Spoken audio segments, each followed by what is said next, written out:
Bonjour à toutes et à tous, bienvenue dans cette vidéo sur la chaîne de France JK. Cette vidéo sera relayée sur le site de France JK et sur le Facebook. Donc aujourd'hui je suis avec Denis Douard Sensei, donc chef instructeur de France JK. L'idée aujourd'hui de la vidéo, c'est de vous donner un petit focus sur ce qui s'est passé depuis le confinement, sur l'actualité à venir de France JK.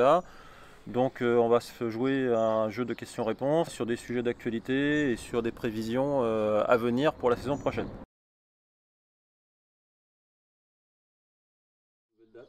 Donc nous avons eu les informations sur les dates concernant la Coupe d'Europe. D'abord, elle a été annulée donc en 2020 et elle a été reportée au 20 mars 2021. Ce sera toujours en Suisse, au même endroit. Pour la Coupe du Monde 2020, en octobre 2020, pareil, elle a été annulée et elle a été reportée en octobre 2021, le même week-end, c'est-à-dire le troisième week-end d'octobre.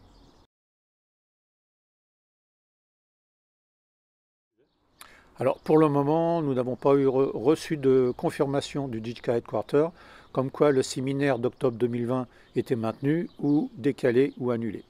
Ce qu'on a comme certitude, c'est que aujourd'hui, il y aura un séminaire en avril 2021 et un séminaire en octobre 2021, comme d'habitude.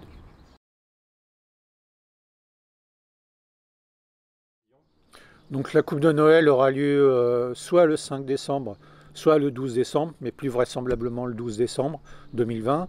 Et il y a des grandes chances que ce soit à Alizé, comme il y a 2 ans et comme il y a 4 ans.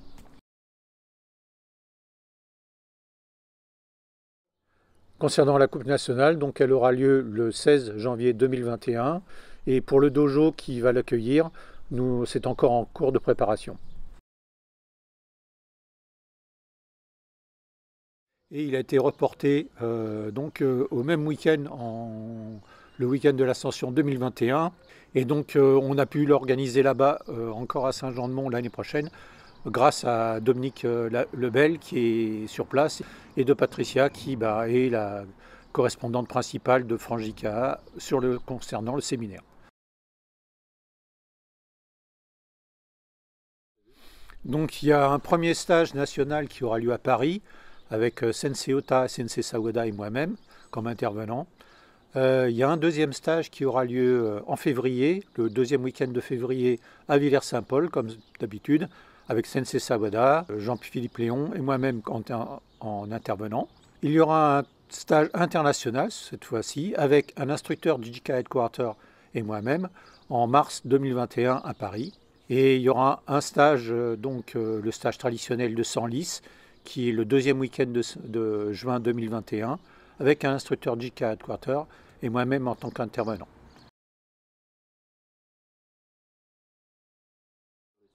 Donc il y a pratiquement chaque mois au moins un stage régional animé par un manager de région ou un responsable technique régional ou alors plusieurs responsables techniques régionaux. Chaque mois, il y a donc un ou deux stages un peu partout en France. Donc comme l'année dernière, je vais organiser des stages d'une journée, spécialement pour les instructeurs et les assistants. Il y en aura donc un en novembre, un autre en février et un autre en mars. Ça se fera dans le dojo de Saint-Marc. Donc là, c'est l'équipe de Saint-Marc avec Laurent Catio qui s'en occupe de nous recevoir.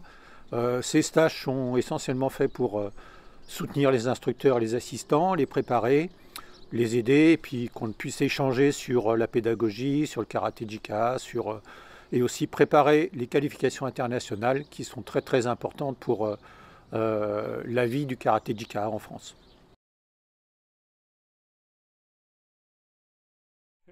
Donc je voulais remercier et féliciter toutes les personnes qui ont traversé cette période un peu délicate du Covid-19 et du confinement.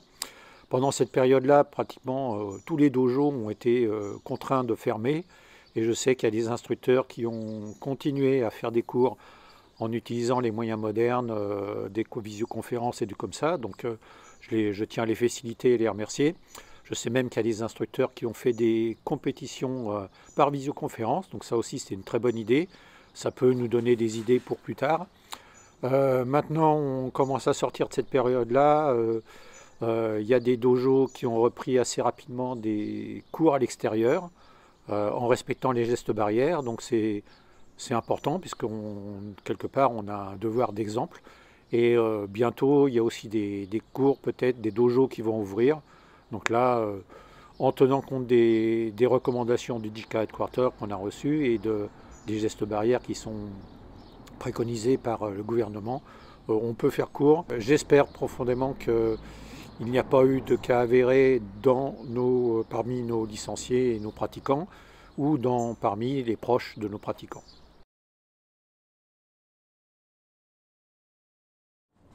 Alors également Denis, je sais que pendant la période de confinement tu n'es pas resté inactif et que tu as fait pas mal de réunions avec des membres techniques, notamment avec des visioconférences. Alors est-ce que tu peux nous en dire plus? Oui, donc pendant la période de confinement, pratiquement toutes les semaines, nous nous sommes retrouvés avec les managers de région et les responsables techniques régionales pour des visioconférences. Donc c'est là où j'ai reparlé des équivalences couleur de ceinture, examen Q par exemple. On a parlé aussi de la validation des certificats d'affiliation, des certificats de grade pour les Q, des certificats d'instructeurs et assistants, de façon à ce que chaque instructeur et assistant reçoive un certificat au moment, en début de saison. On a travaillé sur la fin du calendrier de la saison, puisque en mars, quand le confinement a commencé, on ne savait pas combien de temps allait durer le confinement. Et on a travaillé sur le calendrier 2020-2021, de façon à se mettre tous d'accord sur les différents événements qu'il y avait. Et moi, donc, avoir le retour des managers de région et des responsables techniques régionaux sur les activités qu'ils allaient organiser pour la saison 2020-2021. Donc quand même pas mal de réunions. Vous avez fait à peu près combien de réunions? Tu as une idée à peu près? On a fait une bonne dizaine de réunions et à partir du mois de mai, on a fait plutôt 15 jours parce que on avait les annonces de déconfinement, de différentes phases de déconfinement. Et là, on va passer sur une réunion comme ça par visioconférence par mois. Et je pense qu'on va la conserver plus tard parce que ça a été bien. J'ai pu voir et discuter, échanger avec des responsables techniques régionaux et des managers de région qui sont partout en France, alors qu'on avait l'occasion de se voir physiquement peut-être une fois ou deux fois dans l'année. Donc là, on a fait un vrai travail et c'était très intéressant. Merci beaucoup Denis pour cette interview. J'espère que ça vous a plu et que ça vous a permis d'avoir quelques éclairages sur la période particulière que l'on a connue et sur les prévisions à venir sur la saison prochaine. Encore une fois, si vous souhaitez rejoindre France JICA, rien de plus simple, je vous mets le lien un peu plus bas dans le descriptif. Et vous pouvez aussi rejoindre France JICA en cliquant donc sur le site de France JICA directement ou en allant sur le Facebook, vous trouverez également toutes les informations. En tout cas, avec Denis, on vous dit à la prochaine. On vous remercie et à très bientôt. À bientôt. Allez, hausse.